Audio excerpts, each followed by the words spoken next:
Madiba Musa Live. Thanks for always tuning in.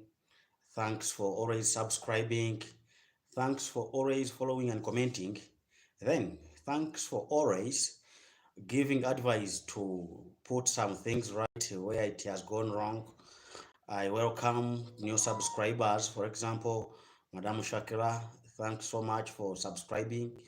I urge you to tell other colleagues or other members who are willing to follow us. Please, they should come and subscribe, they follow, they share our work because it's the one which gives us the energy to come on any other day to give you more information pertaining and going through the political arena, the socio-economic arenas, and very many so on and so forth.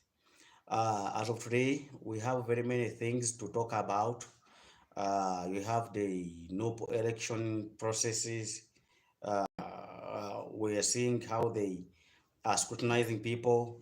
We have very many of them. We have the EC. The EC, that is the Independent Electoral Commission of Uganda. So far, so good. It has received over 118 contestants for presidency in 2026 general elections, which should occur in January around 12th to 13th. So we are going to throw more light there.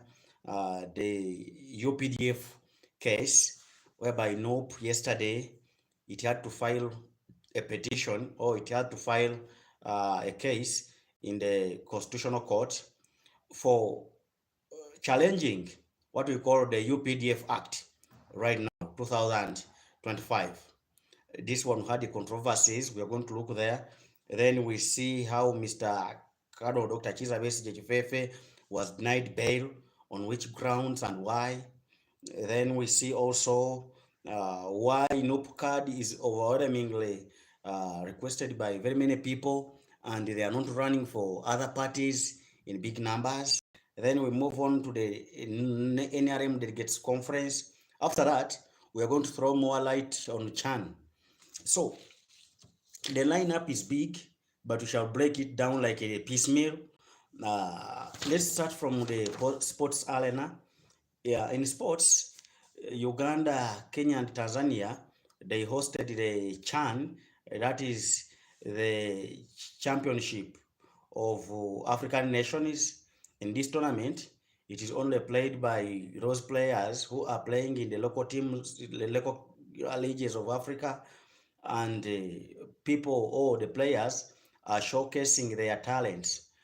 In this tournament, CAF and its executive, led by Dr. Musepe, who is the president of Mamelodi Sundowns of South Africa, they came up with this policy of trying to create this format, which is in the form of AFCON for only players playing in the local leagues, to see that we can get market for them, or we also get clubs for them, either local or internationally. And so many players have managed to go through this. You talk of players like Solili, you talk of players like Kama Biriat and others. So people have gotten jobs through this tournament. People have gotten to get employed through this tournament. So it is a blessing that our local players can easily get a chance to showcase their talents on a large scale, or on a very big scene, where we have the scouts, we have the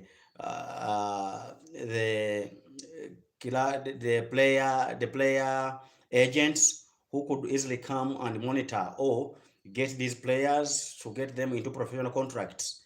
So it's a very good tournament. But we have the takes in this tournament.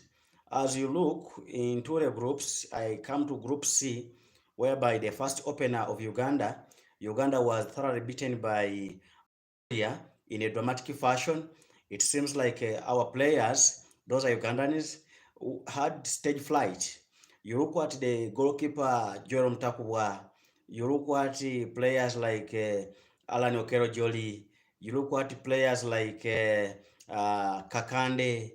players like Jude Semugabi and others, almost got stage fright and they couldn't exhibit what was expected from them. So they the Desert Foxes, that is Algeria, got that advantage and whipped Uganda 3-0 in a dramatic way. That's goal number 3 was a talk of town and a talk of the night because nobody expected it the way it was done. Then when you move to the other part of it, you go to our player known as Jole Okello or Alani Okello, who played in the Algeria side, that is Algeria club Paradou. We thought that he had an upper hand of knowing these players the way they are playing, but the Algeria players were far better than us. It is like these players of Algeria, the style of play which they are using, it is almost built for 20 years. And when you look at our players in the local team, they don't have the style of play.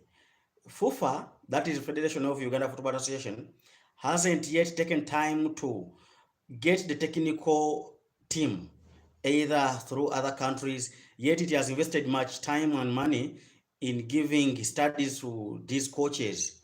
But if we are to go forward, the federation, that is FUFA, it has to get partnerships either through German, the way it used to get them, and we got coaches like Mike Hilary Mutebi, the likes of Mulangira, Bamweyana, Sam Simbwa, and so many coaches who went to German. They got the CAF B licenses or CAF A licenses. Then they came home, and you could easily see their style of coaching. It is far different from what other coaches are exhibiting. You go to coaches, for example, like Visaso. Right now, Visaso is in either German or UK, where he's trying to pursue his studies on the side of this club known as Proline, led by Mr. Mujibu Kasule. So, as a federation or as the Ugandan's FA, it has to go there to get the partnerships. And I know through government collaboration, government can easily, through the Ministry of Education with FUFA, write to the federations of these countries so that we can get that education exchange through coaching. And one way or another, we can easily reap good. In doing so, again, FUFA has to go on the grassroots. For example, we have got academies which are very serious in coaching. I have been seeing the academy, for example, Proline Football Academy, whereby the prince, this prince of Uganda, known as Semakokero Richard, is training from. I'm seeing one of the serious academies I know in Uganda, Eric Komba Academy, owned by the Scottish guys. One time I was with those people in 2018, and they have a very clear image of what they want the academy to be. Right now, I was seeing they already have a sports complex, they have a clubhouse, they have already established a playground which is has natural grass or natural turf. So you are seeing them working towards the development of the game. And if we are going to take that line, it seems like FUFA has to embrace these steps to be taken. It has to get the right coaches to manage these players, especially during the young stages. One will tell me that FUFA has been managing the younger age, that's the under 17, but you cannot screen talent starting from under 17. Another one will tell me that there has been this Odilo tournament. It has been targeting younger players below 15 years, but football does not start at 15 years. You have to go down on the grassroots in the primaries, that is primary 3, primary 2, primary 5. Then you spot out those genius talents. You get the rightful people who can easily spot for you talent. For example, Mr. Eddie Butindo or Professor Eddie Butindo, who spotted the talents of the likes of Stephen Benga and the likes of this player known as Muzamiru Mutiaba, Mike Mutiaba, and others. When you see that crop of players which was spotted by him, you could easily realize that, the man was spot on. He loved what he was doing. We have to go into those schools. We have to go into the KG schools. We have to go into the nursery, the pre-primary schools to spot talent right away from the grassroots, not waiting to tap them when they are already in primary 7, in form 1 or grade 6. We have to abolish that. So this is my take on that. Then you will come to also realize that our players, they cannot easily interchange passes one against one, or you cannot easily see 10-5 touches being played forward. Either they are playing squarely or they are playing to the goalkeeper or the defenders, meaning we are more of playing to ourselves in our halves than crossing to the other side of the pitch of the opponents. Some of the players whom I can give a bravo is this player known as Ibrahim Watambala. People who know Ibrahim Watambala, you go and trace back in 2018-19. This player was at St. Mary's Chitende, the home of the Academy of Vipers, or the school owned by Mr. Lawrence Morindwa, and the club chairperson or president of Vipers Soccer Club. This player has been growing through the ranks, and people who watched the Coca-Cola post-primaries know what I'm talking about. He was with the likes of Chebatala and others, the likes of the Franca Tumesige Zagas and others. He was still young, but the Zagas were on top or in top classes than him. The likes of Bobo Sibiaruhanga, that is the crop of Ibrahim Watambala. But people who saw him coming like 2 seasons back, this player was promising, but I think he got this stardom and the stage flight. Then he had to just enjoy life like he thought he has already achieved much. He lost touch. The coaches got rid of him. And to my surprise, I don't know who talked to this young boy or this young blood. The last season, he rose immensely to the occasion with the likes of Coach Luinda and Ayala and Coach Muhumuza. They considered him. They had to play him alongside either Slaje Centam and the other players within the middle of the park, as the like of Alan Joel Okello was up front. Then Yunus Sentamu, Milton Kalisa, or another player were being escorted by Alan Okello. So you could easily see that they had the chemistry in playing going forward, and that's when you see Alan Okello had to get that time of scoring almost 20 goals, 19 in the league and 1 in the Stanbic Uganda Cup. There was productivity in this player, and there's that zeal he got going up front, shooting outside the box. He has that muscle for shooting. He goes for power. I think it is the right time other players of his caliber also know that, please, you have less years of playing football, and it is the right time to pull up your stockings. If you don't do so at this time, there's no time for you left. At 30 years, almost you are completing the football career, and there's this time of 20s where you can make some good money in football. And if you do so, I think the earlier the better. You come to Alan Okello. Alan Okello, he has got this self-belief in him, but also overconfidence is also killing his future. When you go back to the second game played against Guinea, yes, he almost missed that penalty.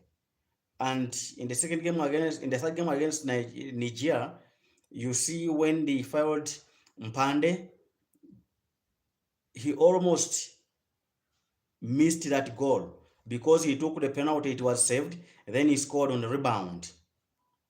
So overconfidence is almost trying to cost him. But if he does the things in the right way, because he has talent, that one is undisputed. He has immense talent. You will go to goal number 2, which he created through Joro Serunjoji, that blockbuster. You see that he almost became too calm to rotate, then square outside the box, and it was swerved into the net. So he gives width to the team, but he also needs to up his game. I could not resist to talk about the player of Mpande. Mpande is a younger blood who came from Mukono, that is Mukono Bishops. Then rose through the ranks. He came to Sports Club Villa, where he has been a bench player for almost the entire season.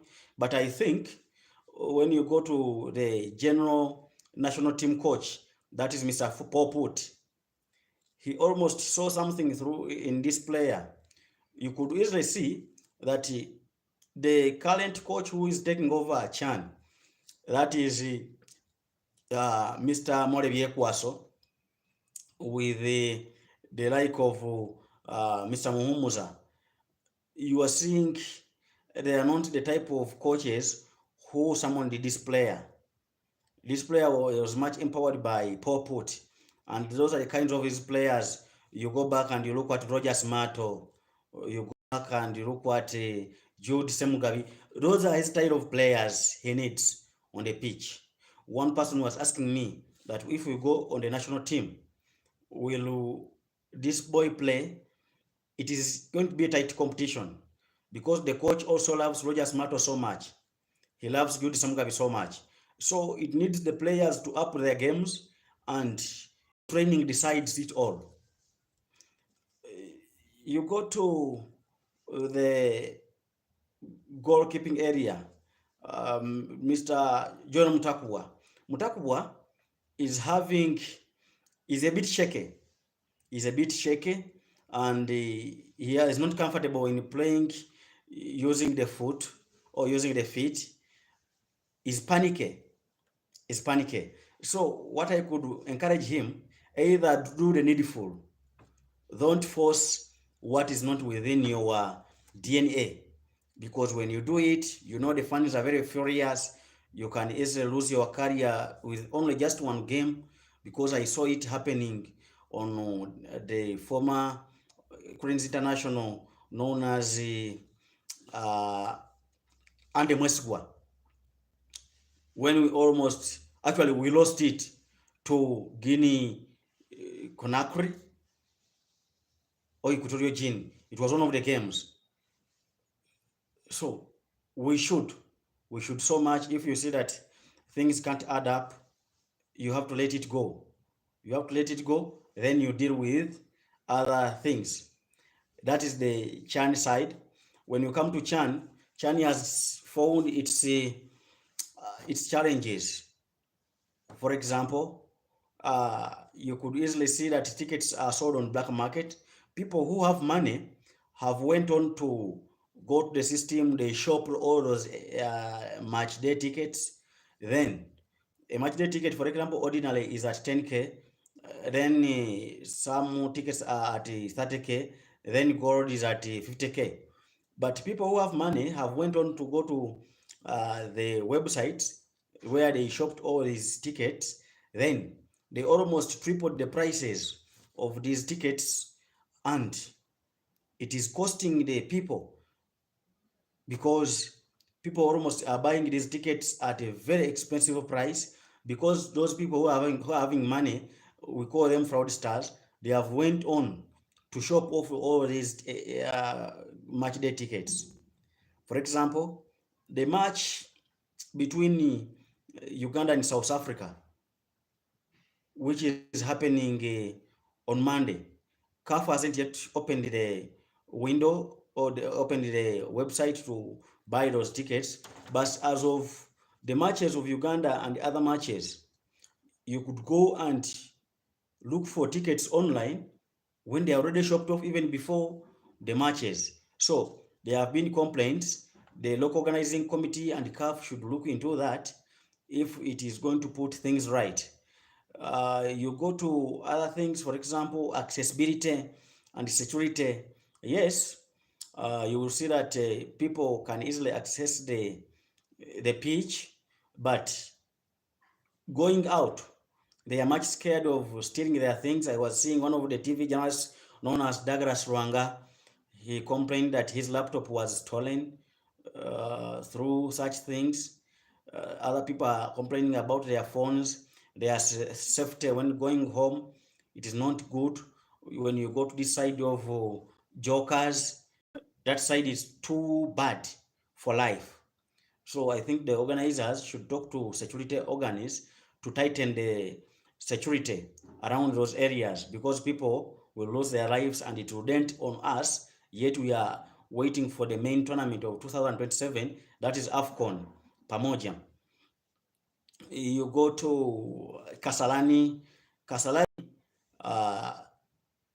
the Kenyans broke into the stadium then when they were playing Morocco, and I see CAF has heavily punished them. It has heavily fined them almost $5,000, if I could remember. Then it is going to ban players, or it banned players from watching the matches, meaning the Harambee Stars is going to be playing with empty seats. I think the fans also, we have to watch out, because as we are waiting and we are trying to bid for other mega tournaments, for example, the World Cup, these people are keeping the records, because when you go to bid for World Cup or any other tournament, they will go back at the way you organized your things. They will go back to the security which you had. They will go back to very many things. So we need to also check ourselves as football fanatics. This will cost us in the future.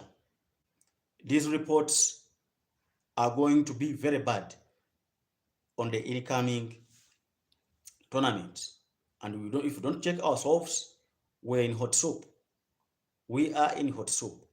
We have to check ourselves. We have to sort out those small issues, and we let other things happen in the normal way. You know, in Africa, we have countries which can easily take over the tournaments which we bid it for. For example, Morocco. Morocco is always ready because it has the pitches, it has the hotels, it has the infrastructure is already there, it has everything. So they are always ready to welcome what CAF has scrapped off from other countries. So we should watch out in the way we manage ourselves on and off the pitch, because those reports are compiled and they can easily be put into effect on the incoming tournaments. Even right now, CAF can easily withdraw or can easily take off the tournament, the AFCON 2027, because of our misbehaving. So we should try to look into that. We should try to look into that if we are going to make the tournament for East African countries, that is Kenya, Uganda, Tanzania, the Pamoja tournament, the incoming AFCON, because this CHAN is acting as a precursor for incoming AFCON 2027. When things go bad, you never know. CAF can easily take off this tournament.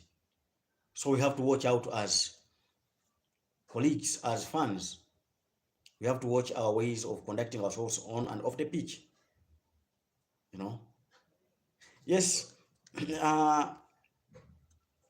You talk about countries like Kenya and Tanzania. Let me talk about Tanzania. You look at the style of play Tanzania is employing. Tanzania, it has so much grown in confidence. It has so much grown in the style of play, and it has grown so much in organization on and off the pitch. Go to their clubs. Oh, thanks to their league. Their league, it has clubs like a Simba, clubs like a Yanga. These clubs have grown so much on the African continent. You will easily find them in CAF competitions, CAF Champions League, either on semi-final, finals, or quarterfinals. What does it mean? The players are gaining experience in return. The players are getting exposed. The players are gaining confidence. And whenever we come into such tournaments of CHAN or AFCON, these stages are common to them because they have been there in top leagues or top competitions. No stage flight, they are used to it. Not like our players of Uganda, whereby most of them they are coming from the big league, others are coming from the league, others from the Masasa Cup. Just they have been yet promoted to the Star Times Uganda Premier League. Some of them are having their maiden first season or their maiden season. So you are seeing there is experience. And in this tournament, you should know that we are sharing experience. Every tournament which is organized by international bodies, the main objective is experience. And when you share experience, it means you are learning more, you are going to develop, and it helps you to polish a bit where it went wrong or it's going wrong. You'll see that CAF has improvised the use of VAR. One person was asking me on Twitter that what is the use of VAR? You know, Africans were we have that village excitement. So what is so much with VAR? But to get to know that it is more important, our referees and assistants needed to use it because we are targeting global stages. We are targeting World Cup, Club World Cup, and the other leagues. Meaning we need our technical people to master the way we are using VR technology. We need our referees to get used to VR. You never know. So these tournaments, we are sharing experience strictly. And once everything goes well, you never know. Our referee call up on international stage, for example, in a FIFA World Cup, Club World Cups, it increases the chances of our referees also at that stage to be summoned. You know, you go to Kenya. Kenya, again, you will find that clubs like Gor Mahia have helped to make their league grow, to make their players grow. You will easily see that the players have that confidence. You see when they were beating Morocco 2-1, go to goal number 1. That hold up play, that breather, that their striker had to stay calm, set it off, and he shots. But it came through interplay, meaning they are comfortable to exchange passes. And it started through the right back. They came building and building. So the real lesson is which Uganda has to draw from the neighbors, that if we are to get the best product from our players, our league has to be much prioritized. I saw President Yoweri Kaguta Museveni promised these players that if each win is giving them 1.2 billion. Yes, it's a good gesture, but what is the priority? For me, I want to argue the president that the way you are seeing our league is the one which is looking the players to the national team. Try to at least, because if you win 1.2, 1.2 in the 4 matches, that's almost 4 billion plus. Okay. Every financial year, try to just provide us with only 4 billions in our league. I think it's going to contribute somewhere. A person will ask me that government is giving FUFA almost 17 billions. the 10 from State House and the other money from other areas.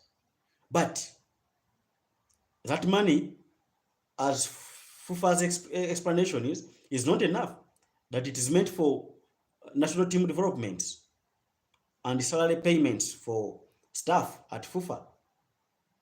Another person will tell me that, there is money for set times. If you go and break down just training sessions, minimum, a training session in the morning, it takes almost 1 million minimum. And remember, these teams are training in the morning and the evening, meaning per day you are spending 2 millions on training. So you get 2 million times 30. Those are the days. How much money is that?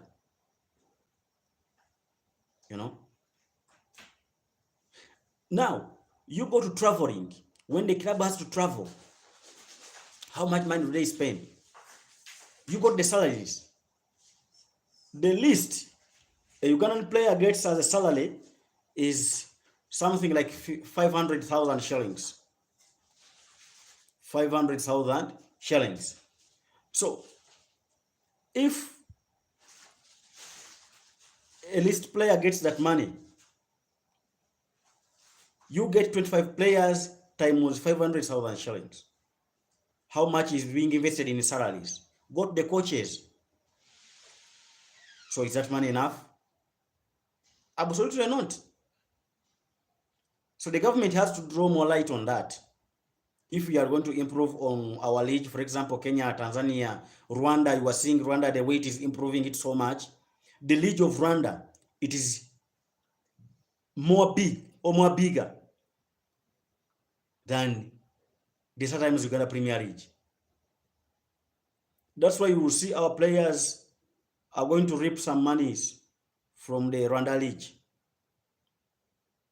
Our players are going to Kenya League, Tanzania League. And some players of ours are going to South Sudan League. Meaning there is something different. So we have to throw more light on that. We have to check what is needed to improve our league if we are going to reap big. Than giving these peanuts, let's strategize to make our league better and better. And when we do it, I know we are going to reap big. We are going to reap big. I would like to stop here this section. Thanks so much for always tuning in. Thank you so much. Thank you so much for everybody who is sharing and commenting. May Allah bless you. Assalamu alaikum wa rahmatullahi wa barakatuh. Salute.